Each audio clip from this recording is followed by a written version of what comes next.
I'm Larry Cates from the High Point Public Library, and today we're going to be moving on to a new topic, the common surnames that many of us confront in our family history. Now, this is a discussion that I've had before. I've given this program in person maybe a year, 2 years ago. So I've updated it and added some additional information, some corrected information, but maybe you've already seen it. This is not something you want to repeat.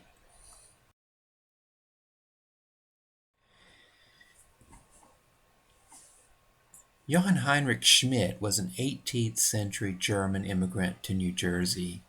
He settled in Somerset County around 1740 and took a wife, Christina Hessel, who was the daughter of his employer. Together they had 9 sons and 8 daughters. But the number of their descendants skyrocketed over the years. By 1875 or 6, the family had increased and dispersed to the point that most of them just weren't acquainted with each other anymore. So in that year, which was the 100th anniversary of American independence, a few daring souls decided to try to reunite everybody and organize a family reunion. 2,500 people attended in 1876, but that number doubled in 1877 to 5,000. By 1879, it had settled back to a modest 3,500.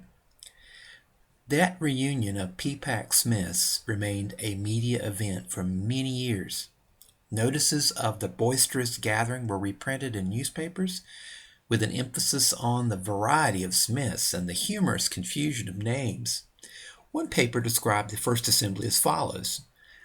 As early as 6 o'clock in the morning, Smiths of all ages and conditions in life began to appear upon the scene, journeying from every direction in all conceivable conveyances, from the broken old farm wagon and its spavined horses to the stylish buggy with its handsome span. Then began one of the funniest series of introductions you've ever seen.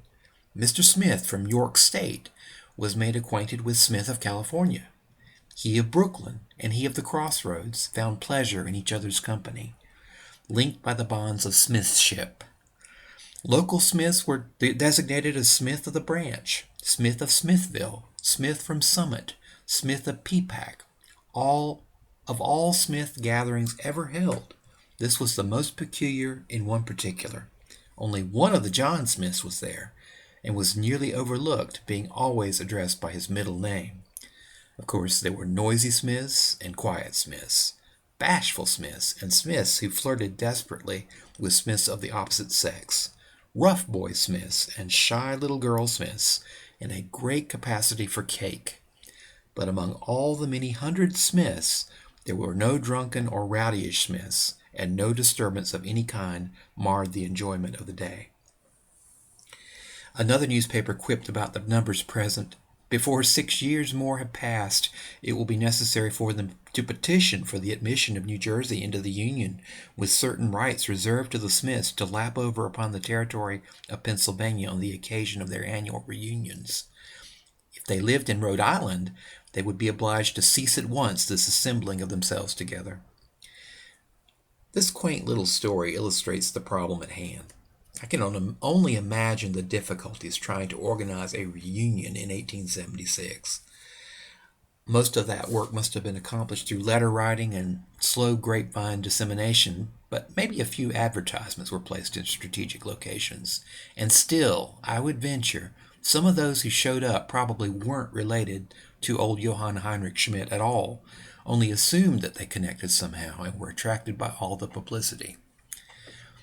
There are very few of us who escape from a struggle with a common surname. I, myself, can cite multiple examples. I have 2 Williams lineages. I have a Jones, a Johnson, Smith, Allen, Adams, Thompson, Parker, Turner, Thomas, just to name a few. The problem is compounded when these families lived in locations where their surnames were even more frequent than elsewhere. For example, almost all the surnames of Wales are based on given names of ancestors. The Welsh favored a limited assortment of given names, so in the Welsh countryside, you will find many Bowens, which is really a corruption of Owens or Ab Owens, Thomases, Davids or Davises, Jameses, Jones, Williamses, Griffiths, Merediths, Reese, Llewellyn, Cadwallader, Lloyd, Howell, and so forth, all surnames based on given names. Some of these surnames are uncommon elsewhere, but in Wales and places in America where the Welsh congregated, like Philadelphia and its environs, they are practically everywhere.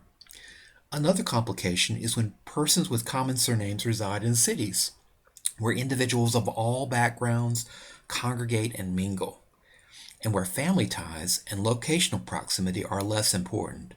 There can be far fewer clues available to distinguish families.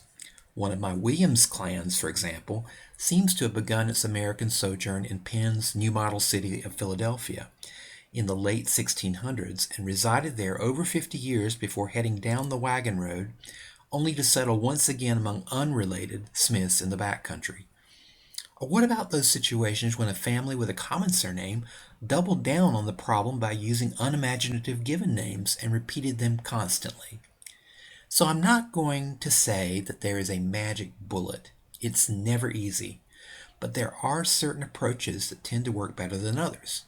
So first, we'll explore a bit of the methodology together, and then we'll take some time to share some examples.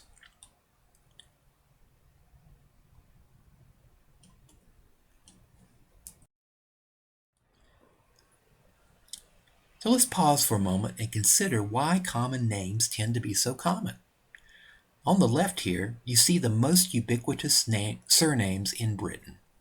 On the right is the list for the United States.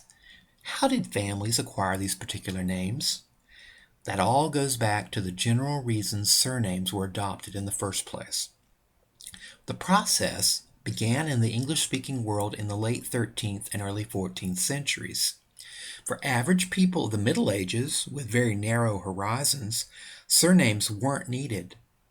Only the nobility adopted them as badges of class and family honor. The peasants, from whom most of us descend, by the way, lived on manors and were largely without significant property. These manors were large farms with a village, a church, and a manor house at the center. They were largely self-contained. The national government had very little direct contact with ordinary people. Taxes and other feudal dues and levies were exacted from their lords. Justice could be dispensed to the common folk by the Lord himself, not by the government in London or the Shire. The king's justice mainly extended only to the property population. Average people weren't even considered important enough to record births, marriages, and deaths. The church accepted their tithes and provided care for their souls, but it did not track their family relationships. The Catholic Church, in fact, did not begin parish registries until the 16th century Council of Trent, by which time the Protestant Revolution had already begun. And in the village environment, there wasn't a great need for surnames to distinguish one person from another. Nevertheless, with time, as populations grew, as more people moved off the manor after the Black Death, as cities expanded and wealth filtered down with the growth of trade and industry, as royal government strengthened and manorial government waned, and it became more needful to track ordinary individuals, nicknames and bynames that people had used in the past as occasion required began to harden into fixed surnames, except maybe in Wales and Highland Scotland, where they were still using patronymics. So if you had 5 Johns living in a community, you might call one Old John, another John the Black, for his complexion or the color of his hair maybe, or maybe because he was just black-hearted, another John the Smith, because he was a blacksmith, then John over the river, and the last John, son of William. With time, appellations of convenience like that might ossify into fixed surnames, such as John Elder, John Black, John Smith, John Rivers, and John Williams. Most surnames boil down to a characteristic of the family's founder, a father's given name or patronymic, a characteristic, an occupation, a bit of geography, the names of a manor or patron aristocratic family, or for a saint of importance to the family. All of these and more gave rise to surnames. So then it's easy to see why each village would have its own Smith family, because each had a blacksmith or some other kind of metal worker. It's easy to see why there were so many sons of John and sons of William, leading to Williamson, Williams, Jones, or Johnson. Or why there were so many blacks and grays and greens and browns. For eye, hair color, complexion. Most of course unrelated to each other in any way. An interesting question then. Why aren't more people named Farmer than Smith? If most of our ancestors were farmers, and there was usually only one or two blacksmiths in each village. Well, just think about it.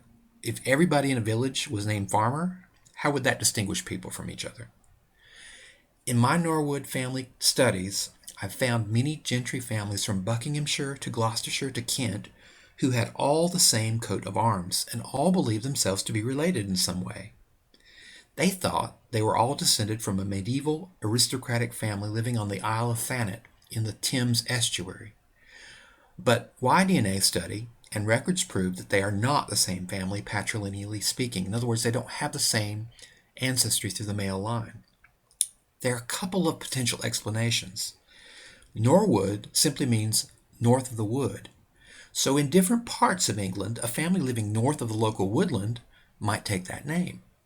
But more probably, families who previously lived on the Thanet-Norwood manors in different parts of England, and they had land all over the place, by the way, eventually took this name, claimed descent from those Thanet-Norwoods, falsely, and took a variant coat of arms based on the early family's escutcheon. And by that time, the true Thanet-Norwoods had died out in the male line. What can I say?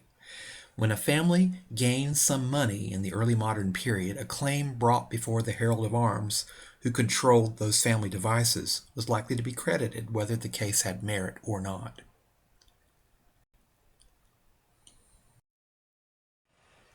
So the first thing that concerns us when we discover an ancestor with a common surname is to determine which local people of that name relate to us and which don't. And sometimes you'll get lucky. Even a common name can be rare in a given locality. So, for example, my Marlborough County, South Carolina Williams families, there are only 3 or so distinct groups prior to 1850.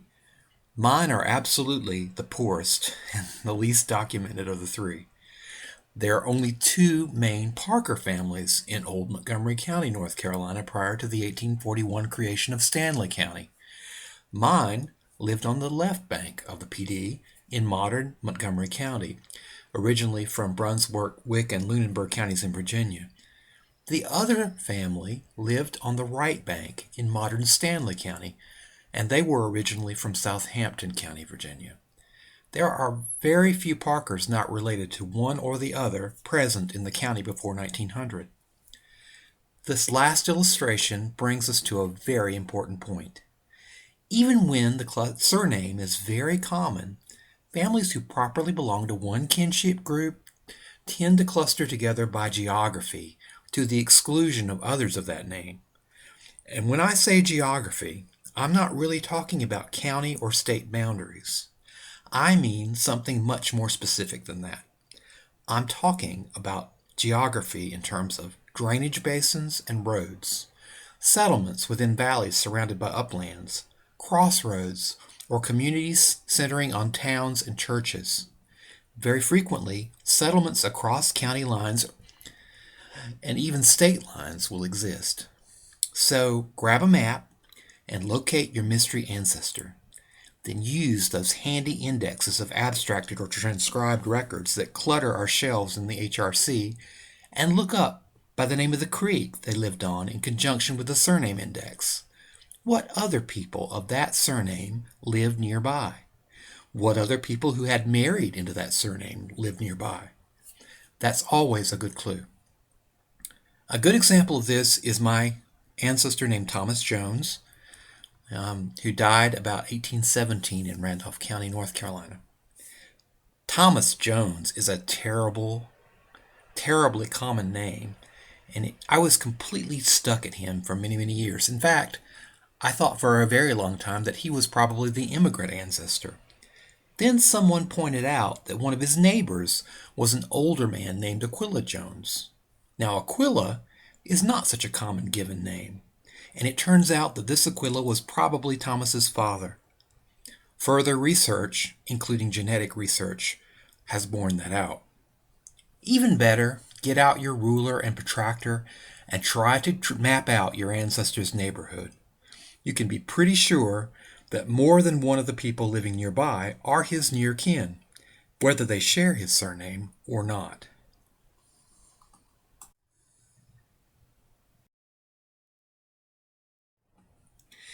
Another way to distinguish your family from others of the same name is to go a bit deeper into the records and study their characteristics. Now, you might have to survey some less common records to do this, like newspapers, court records, probate records. Did your ancestors favor a certain set of given names consistently? Maybe some of these Christian names were unusual. That's all the better for you. One individual given name might not be that unusual, but a combination of several can really take you places. So with my Joseph Williams family in Marlboro County, South Carolina, I came across something very interesting in neighboring Richmond County, North Carolina. Joseph Williams was a very poor man who died of exposure after a night of heavy drinking in December of 1809. Now that came from a coroner's inquest. We know his wife's name, Hannah. She later died a pauper in 1855. We can deduce his children's names, but what about his origins? In 1799, we have a summons in Richmond County, which you see here, to prosecute Simon Williams, David Williams, and Joseph Williams for stealing a hog belonging to Robert Webb. Now, this is very near where Joseph Williams later lived in South Carolina. There's even an 1800 road order in Richmond County from the same area specifying Joseph's obligation to work on the road. Though they own no land, that record placed them geographically, as does the target of their theft here, supposedly. Note that Joseph's name has been crossed off the accusation. So there was probably some implication that he was involved in the theft, but the evidence was insufficient to prosecute him. Even more important, though Joseph and David are common given names, Simon is much less so. And the combination of all three names is a very good marker, if we should ever see them together again. And, a little spoiler here, we will before the end of this presentation. Another characteristic at work here is poverty. All three were down at their heels, and that may explain the theft of livestock. And this distinguishes the family from other Williamses in the area who were extremely well-to-do. The chances that my family is related to the Richmond County magistrate, Thomas Plumer Williams, or to the Miller Benjamin Williams of Marlboro County, South Carolina, are extremely small. But usable characteristics include a broad array of possibilities. Ethnic background. My Williamses tended to intermarry with mixed-race people. That separates them from other Williams families. You might also consider religious confession. For example, my Cox family in Randolph County were Baptists, while most Randolph County people who bore that name are Quaker, and the two families are not related. Or a propensity towards certain crimes, or to become indebted, or to participate in land speculation, or to have illegitimate children. Anything that becomes a pattern or a habit might relate to inherited position in society, or to genetic or cultural tendencies within families. And these, with enough elaboration, can become the markers of kinship groups, whether the surname is common or not. And don't forget to take note how local record keepers at the time may have distinguished unrelated families with the same name. The nicknames and monikers that they used can help you to distinguish unrelated family clusters. If they made such distinctions, you should not ignore them.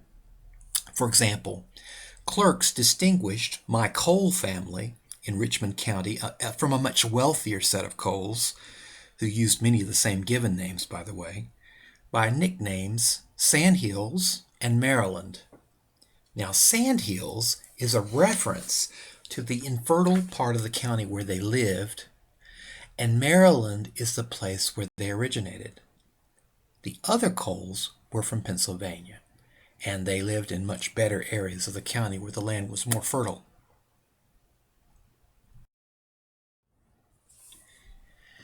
Building on the distinguishing characteristics strategy, we can also differentiate families with common surnames by the company that they keep.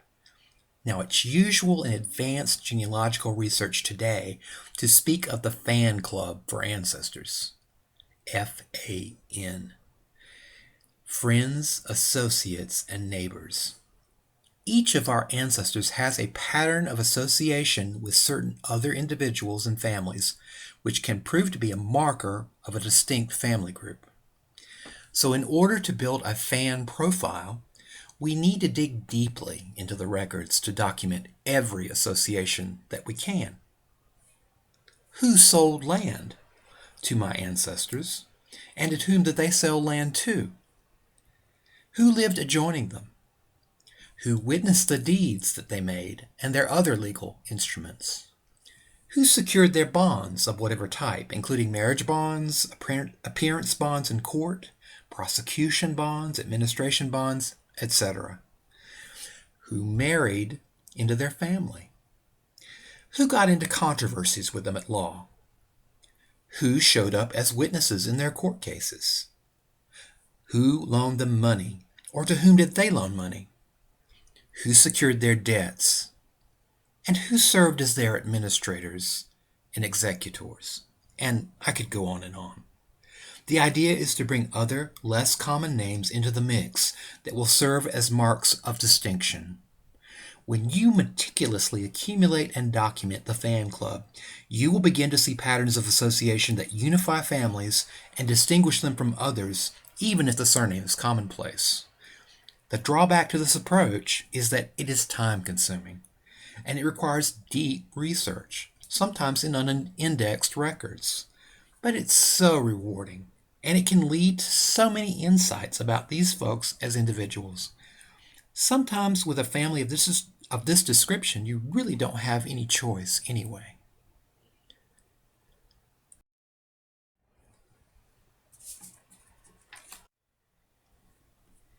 The graphic pictured here illustrates how I began to analyze my Aquila Johnson's potential family of origin in the county of Alamance, which was formerly part of Orange County. Now, not only is Johnson a common name, and there are several groups of unrelated Johnson families nearby, this family was also very poor and given to illegitimacy and sensational family strife. What's more, they liked to marry into German lineages, which were predominant in that area of the county. And my Aquila was no exception. I later learned that the patriarch in this likely family group, Isaac Johnson, was of Quaker background, but he set the pattern by marrying into the German Schotte family, and many of his descendants followed suit, marrying Cobles, Isleys, Lineberries, Mosers, Kinneys, and others. But beyond the distinguishing characteristics, the nexus of relationships are divided into 3 tiers in this diagram. The inner circle represents the core of the family for which we have direct evidence of relationship in a will that was challenged and set aside. The strands of connection to the middle and outer tiers, which are increasingly less certain, are derived from a variety of records showing associations between potential family members. Everything from proximity and census records, to marriage bonds and who served as bondsmen, to witnesses, to a divorce petition, to mentions in a flawed family Bible, or even an assault case. I even looked at things like lists of debtors and purchasers as recorded in books of estate records. If my Aquila Johnson bought from an estate sale the same day as another Johnson, I considered it possible that the men were related to each other and had traveled to the sale in company. Now, I will admit, that's a rather weak indicator. The chances that 2 Johnson men shared responsibility for a debt to an estate were related is much higher. But still, it is an important clue, and when you have so few clues, it should not be ignored. Since the chart was created, further evidence of relationship has emerged from between some of the individuals through a new association here or there. So, for example, an examination of polling lists, which I had never even thought to look at before, at voting sites in the county, has shown several instances where Aquila Johnson was apparently standing in line to vote in company with other Johnson men who were almost certainly his relatives. In many cases, when you have persons with common surnames from multiple unrelated families living in the same general area, you will have to study all the families in detail to be able to distinguish one kinship group from the other. Now, this is definitely the case in situations like the Johnsons, when families are poorly documented because they weren't property holders or they lost their property over time. When complete records exist for one or more of the other families, it will then be relatively easy for you to eliminate them as probably related to you. Other persons who fit nowhere in particular may then end up being categorized as your suspected or potential relations. If you study all the families, you will definitely get a better sense of their associations and the boundaries between kinship groups. And who knows? You may just run into the record that definitively links your ancestor to the correct family in the process. In studying the Johnsons, I've also looked at other Johnson families nearby who are easier to track. The Johnsons buried at Mount Hermon Church, for example, the Gentle Johnstons of the Hawfields, who are called that because of the title of a book that was written about them, and the Quaker Joshua Johnson family. They are not related to me or to one another, but I need to know their names so that I can exclude them from my research and also remain alert to individuals who don't fit into their families, but who may, by process of elimination, be potentially associated with my own. Now, we live in an era of exciting scientific and technological innovation. Nothing has revolutionized genealogy like the application of genetic testing to our family conundrums. Now, admittedly, the learning curve and the time investment can involve a considerable commitment. Nevertheless, to those of us who have put many years into studying our families the conventional way, through researching original documents, for example, DNA can yield results on top of the foundation of our paper research in stunningly short periods of time. It almost seems like a magic trick when brick walls of long standing are breached this way. However, DNA test results are meaningless unless you've done the paper research to give them context. When it comes to common surnames, perhaps the most useful genetic test is the Y-DNA test. For those of you who aren't aware, this is a test that only men can take because it examines repetitions of base sequences on the Y chromosome passed by fathers to their sons, thence to their grandsons and great-grandsons in the direct male line. Only the father can give a child a Y chromosome and make him male. That means that Y chromosomes are usually linked to surnames, which also pass from father to son. And so, no matter how common the surname, men who share very similar Y chromosome signatures are related in the direct male line, and they descend from a common ancestor, probably bearing that same surname.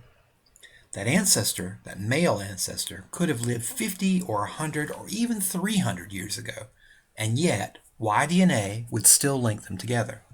So, if you descend from a Turner or an Allen or a Taylor, get a male relative bearing that surname and descended in the direct male line to test their Y chromosome with FTDNA, family tree DNA, at a minimum of maybe 37 or 67 markers. Now, family tree DNA is really the only provider in the United States of Y-DNA testing for genealogy purposes. You may even decide to choose more than one such relative, preferably men who descend from widely separated branches of your family, to assure yourself that they have defined a valid Y signature for your family. You do have to prepare your testers, however, that they may encounter a surprise, and this is never easy. The test may reveal that, sometime in the past, a non-paternity event has severed them from the family that they expect to belong to, and that can be very traumatic. It could have happened because of an adoption, a name change, an illegitimacy, or even an extramarital affair. And it may have taken place in the recent past, or quite a long time ago, and you really won't be able to tell which. In my case, I enlisted a Sykes male cousin I'd never met on Ancestry, because he'd taken an autosomal DNA test, to take a Y DNA test for me at Family Tree DNA. We both are descended from the Sykes family of near Hillsborough, North Carolina. Now, those folks had long claimed that they came with my Kate's ancestors from Prince George County, Virginia, to North Carolina in the 1760s, 1770s. I wanted to make sure that their Y DNA confirmed that claim because records in Prince George are very scanty due to wartime destruction. As a result, our paper trail to Prince George is very thin. Turned out that his Y DNA results confirmed the common wisdom because other Prince George Sykes descendants had already tested and had joined a Y DNA surname project. By doing this, they had made their STR values, standard tandem repeats, and matching groups public in an FTDNA surname project. Now that was a relief for me because I had already invested a lot of time researching the Prince George Sykes. This strategy also worked with one of my Jones families. A distant Jones male cousin in Randolph County, of known relationship to me through Thomas Jones Sr. and Thomas Jones Jr., sorted himself through Y-DNA testing into a group of men all descended from a Baltimore County family which included the Aquila Jones, who was Thomas Jones's neighbor and presumed father, and also the Joneses of the Abbott's Creek community near High Point. Other Jones branches in different parts of the country are also linked through their Y DNA signatures. This exercise confirmed my prior paper-based research on the Maryland family and suggested some other connections that I could have known about easily. I couldn't have known about them in any other way, really. Now, just keep in mind that you could also get some bad news from this kind of testing, but it's also good news because it's going to tell you maybe you were looking up the wrong tree, that this wasn't the right family after all that you thought it would be. There are times when you don't have to look for someone to test if you will only check out the public results pages of the surname projects at Family Tree DNA.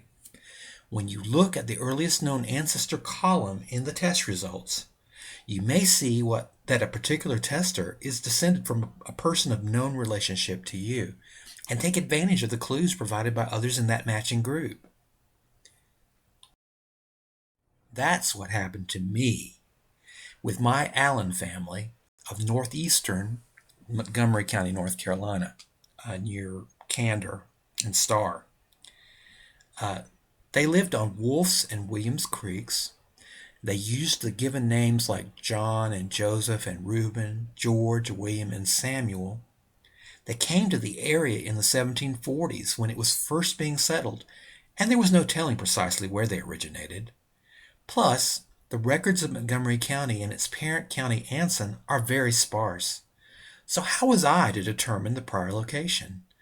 I had the bright idea of looking for one of the Montgomery Allen's descendants in the Allen Y-DNA surname project, and lo and behold, here you see the report page with all those STR values laid out at various points on the chromosome, of the Y chromosome. And one of those people in subgroup S, the blue group, is of known relationship to me. You can see that the earliest common ancestor in the second column is George Allen, died 1847 between Troy and Starr, North Carolina. And he matches everybody between the blue line and the grayish line there. All those people descend from the same paternal lineage. So, how was I to determine the prior location? Well, others in this matching group came from Rockingham County, North Carolina, where they used some of the same given names. but still others came from Stafford and Prince William counties, Virginia. When I looked at the early 18th century surviving records there, I saw a Joseph Allen who might well be the progenitor of my family. But without that clue, I was lost. In fact, I had selected a family in York County that had used many of the same given names, and it turns out it was the wrong family.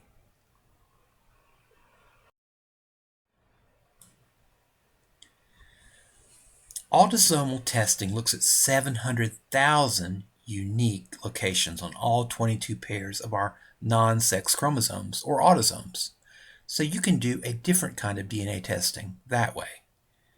It helps to identify relatives with common surnames and corrects mistakes that you've made in your paper research, but only if your tester happens to have inherited a significant amount of DNA from that family. If you haven't inherited enough DNA, you still might luck out if you test others among your relatives descended from those same families. After all, even with our siblings, unless they're identical twins, we're only going to share about 50% of our DNA with them, much less with more distant kin. So keep testing folks with autosomal DNA testing while you can, and preferably those closer in generation to the families of interest. Those are the people who are likely to have inherited more of that remote ancestral DNA than relatives who are your generational peers. The important thing in using your ATDNA results is to sort matches into groups who match both the tester and one another, more or less. We call these matching groups genetic clusters, and they generally relate to each other through one particular set of common ancestors. Thus, each cluster can often be associated with a particular family name. You can sort matches into clusters the old-fashioned way by looking at individuals of known relationship to the tester through their family trees, and then looking at their matches in common and the matches in common of the matches in common to make sure they are matching one another in an interlocked way and are forming a valid cluster. Then, by examining and developing trees of members within a cluster, you will find surnames and locations in common that relate to your common ancestors and may lead you to new information both about them and about prior generations. This is tricky with common surnames, however, because individuals frequently have more than one family with that surname in their background, but it is doable. So there's another presentation on this website, on this page, that you can use to learn more about this process, and I recommend that you do so. It's about autosomal DNA in 18th century ancestors. A different and better way to sort out your clusters is to take advantage of a site called Genetic Affairs. Now, this site has an application called auto clustering, and it will sort your matches into clusters for you. All you need to do is set up an account, establish the maximum and minimum parameters of the matches to be analyzed by saying what the upper and lower limit of ATDNA shared in centimorgans will be for that analysis. Provide your credentials for the various sites you have tested. You get 200 free credits to start with. Each new clustering exercise will cost you between, say, 25 and 50 credits. You can buy or perform the clustering on a regular basis or just one time. You have to buy additional credits when your freebies run out at a penny per credit, which is very small, considering how much time and effort it's going to save you. Then clustering reports are sent to the email address associated with your account on a regular basis, as requested, both in spreadsheet form and in an animated HTML form that you can use in your web browser. And you can see that here in this slide. These grids show you who matches whom and where the clusters are. And all your matches are arranged along the Y and X axis, and you can see who matches whom across the grid. You can see all the little color-coded clusters. Each of them represents a family group. And you can see them summarized on the right in the key by color, group number, and the number of members in each cluster. The spreadsheet version of the report contains, in addition, links to the match pages and family trees of each individual in the cluster at FTDNA, MyHeritage, or 23andMe, and gives you the extent of the match in centimorgans. It also includes any notes that you may have made on who the matching individuals are and how they are related to you at the provider website so that you can better figure out the source of the clustering.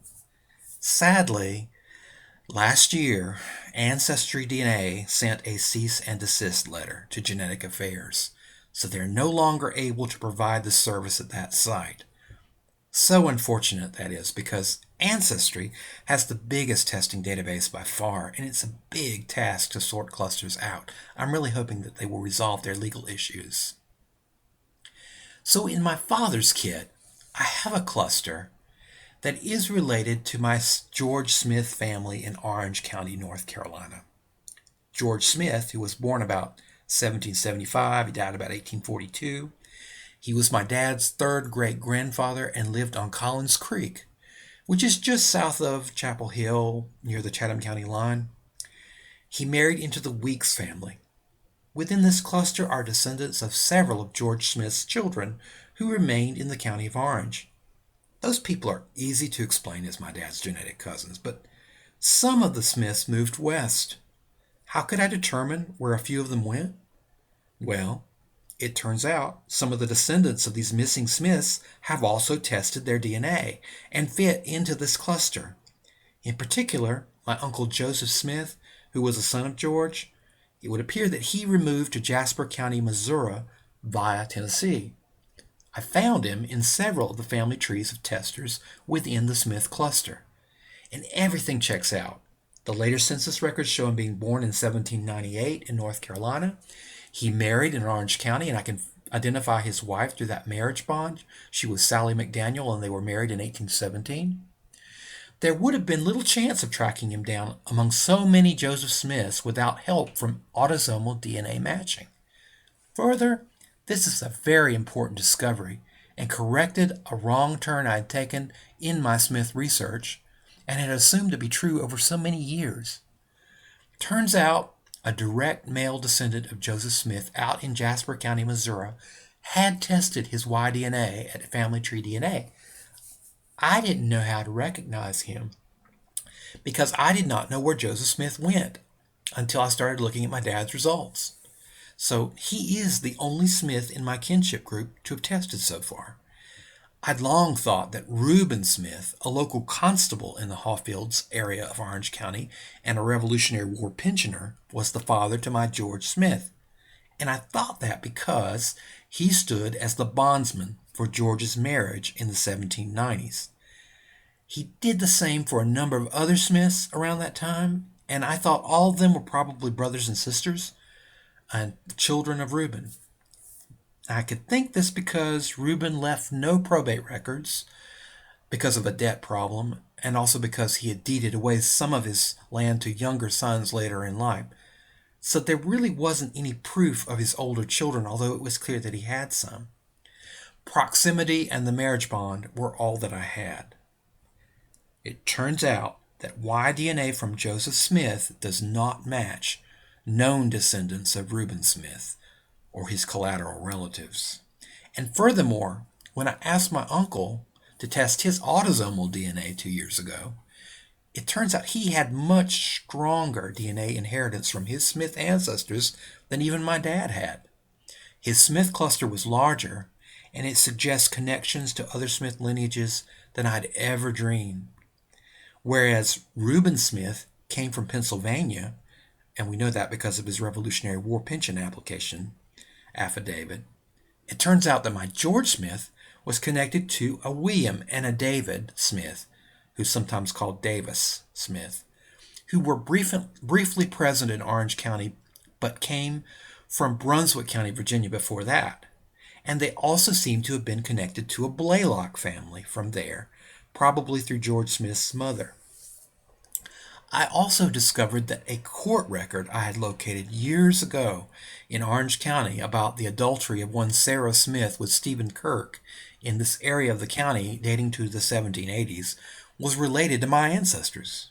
I mean, I had just copied it on a whim, thinking it might come in useful someday or prove to be important. I'm so thankful that I did. My uncle had a separate genetic cluster linking some of his Smith and Blaylock relatives to 14 descendants of one of Stephen Kirk's sons, just one of them, young Kirk. And I believe that young Kirk was Stephen's son by Sarah Smith. Now, young Kirk was apparently legitimized by Stephen and taken with him when he moved to South Carolina. But Sarah Smith, I believe, was probably George Smith's mother and unfaithful to her husband, who was probably George's father. I believe that that father now was named William Smith. It's so easy to take the wrong path when you're researching a common surname, to make false assumptions. But it is if the problem is within the last 300 years and you can find someone with helpful Y or autosomal DNA to test, it may set you straight.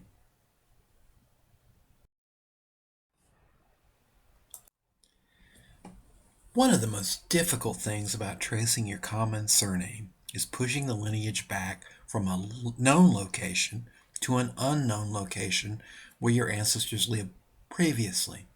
I've just shown you how DNA can help you do that. Y-DNA helped me get my Allen family back to the northern neck of colonial Virginia. Autosomal DNA helped me to trace the westward route of my uncle Joseph Smith. But what are some low-tech ways to pursue your ancestor with a common surname back to a place of origin? Well, one thing you can do is create a timeline of all the records associated with your earliest known ancestor in the place of ultimate settlement, including a sense of the age of your ancestor, when he first arrived, and the likely time of his marriage and birth of his first child. That means making a comprehensive sweep of the records in his place of later settlement and collecting everything you can about him and his family. Secondly, above all, know your history. Know the routes that people generally took in their migrations. Familiarize yourself with the various waves of migration that took place and their historical causes. People usually relocated to areas which had similar topography and climate to the places from which they came. Keep that in mind. They often traveled inland from the coast along waterways, or they followed established routes blazed by Indians and early settlers from the north to south and east to west.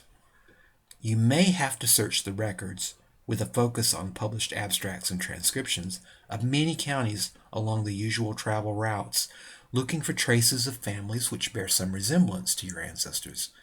Keep in mind changes in county boundaries and the parent counties that may have existed at the time. In the end, you may narrow the problem to several origins hypotheses, which you can then test. Now, I recommend looking at sources initially that cover large sets of data for a particular state. In the colonial era, for example, the Pennsylvania Archives series of books can be searched in total at Fold 3, or you might want to check the Index to Pennsylvania Wills at Ancestry, which covers all the counties in the colonial era up until the early 1800s in some cases. Or maybe the records of the Maryland Prerogative Court, which contains abstracts of all the colonial wills and administrations from Maryland, and we have that on CD-ROM. Or for Virginia, you might use SWIM's index and the index to the major genealogical magazines like the Virginia Genealogist, the Virginia Genealogical Society Quarterly, and those can be accessed at Ancestry and American Ancestors. Nugent's Virginia Land Patents can also serve this function. For North Carolina, we might look at the index of the North Carolina Genealogical Journal over all those years that's been published, or Hathaway's Register, or Grimes's abstracts of colonial wills of North Carolina, or a combination of early land grant files or tax lists would do the job.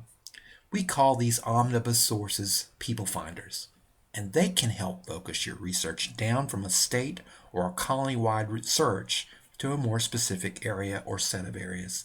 When you are looking for candidate families and places of origin, keep in mind not only the names of your migrating ancestor, but the names of any siblings or suspected siblings and in-laws who came with him, the names he gave his children, and the names of other close associates in the new place who may have migrated with him. Number 3, is the timeline of your ancestral family consistent with the hypotheses of where the progenitor may have originated? Are the characteristics of the two families that you believe to be one family consistent? Remember that people cannot be in two widely spaced places at once. The timeline will help you to rule out many clusters of the same name whose individual members remained in or died in other places after your ancestor had already resettled in the new place. Such folks could not be your ancestors. Fourthly, are the characteristics of the two families compatible, i.e., their socioeconomic profiles, naming practices, religious affiliations, and other identity markers?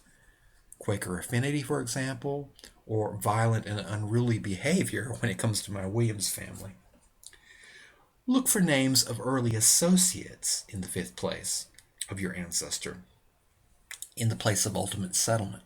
Some of them may have come along with your family from prior places, and some were probably allied by blood or marriage. They may be easier to track to the prior location than your ancestors with the common surname. Do any of them appear in the area of potential origin that you've identified? Finally, when you have a good theory, consider doing some DNA investment, particularly Y-DNA. Descendants in the male line of the candidate families can be compared with descendants in the male line of your family. And if you can find original signatures to compare in the two places, those too may be helpful. Now, perhaps you'll remember my earlier discovery of a hog theft in my Williams family in Richmond County, North Carolina in 1799. Along with the 3 Williams men that were involved, my Joseph Williams, and men believed to be his possible brothers, Simon and David. It might interest you to know that merely by doing a Google search for the 3 men's names in quotation marks, so those are exact spellings, I came across a transcription of another livestock theft case, but this time it was in Pitt County, North Carolina, near Greenville. Now, that event occurred in 1795, just a few years before, and it was an appeal from a conviction for the theft of cattle from Pitt County Court to the District Superior Court sitting at Newbern. David Williams and Simon Williams were implicated. Now, David and Simon show up as single men in the 1790 census of Pitt County, but they subsequently sell all their property and disappear from the record about the time of the court case. They were sons of a David Williams who died about 1788, and they had a brother named Joseph. Now, I found appearance bonds in both Richmond County and Pitt County which show Simon Williams's signature. What do you think? Do you think they're the same person? Certainly the coincidence of the 3 names and of the type of criminal behavior led me to believe that I'm onto something here.